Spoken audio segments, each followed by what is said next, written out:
Of the law, and you were going to talk about the consequences of getting a DUI. Back with us are the award-winning attorneys Greg Fellerman and Ed Saramboli. You see each and every evening here on Eyewitness News. Guys, it's always glad to have you part of the team. Well, thank you for having us. All right, now, this is the time of the year. We're going to start to see some weather changes. Yes. Spring begins later this month, and then we're not too far away from prom season, graduation season, a lot of celebrating.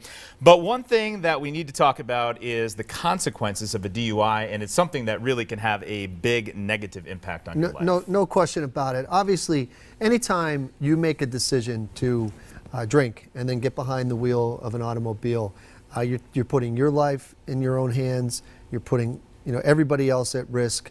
It really is extraordinarily dangerous. And from a criminal standpoint, if you get your first DUI, you could possibly get ARD, which gets you into a program and you can have your record expunged. But after that, you could go to jail for this. We just urge everybody, as we get into the spring and people are out more and we see an uptick in DUI-related offenses, during this time, just be smart when you're out there.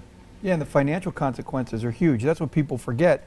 You get a DUI, you're going to lose your license, you're going to get on probation or go to jail, and then the financial consequence. Open up your checkbook. It's going to cost you between $5,000 and $10,000 between paying an attorney, paying your court costs, paying all the fees associated with the DUI, the fines, the penalties, license restoration. I mean, it's $5,000 to $10,000. So that's a whole nother aspect of it.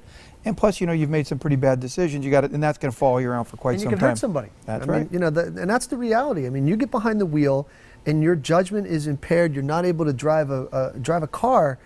You could hurt. You could kill somebody. And that's the stuff that follows you around forever. So I don't think there's any beer in the world that's worth $10,000. And I know on a future edition of The Law, and you were going to talk about a very special program that you guys get out and conduct in area schools that's going to be starting soon. So we'll talk more about that in a future episode. In the meantime, for those that need your legal direction, how can they reach you? Give us a call, 570-714-HURT. You can see us on the web at 714hurt.com. And again, we don't do criminal work. We don't do DUIs. We have a lot of people that do that work, and we can get you to, if you do happen to get involved in a DUI. But the best thing is don't do it. Results matter. Attorneys Greg Fellerman and Ed Saramboli. Guys, thanks so much. We'll catch you next time. We'll see you. PAHomepage.com and the Law and You hotline are always open.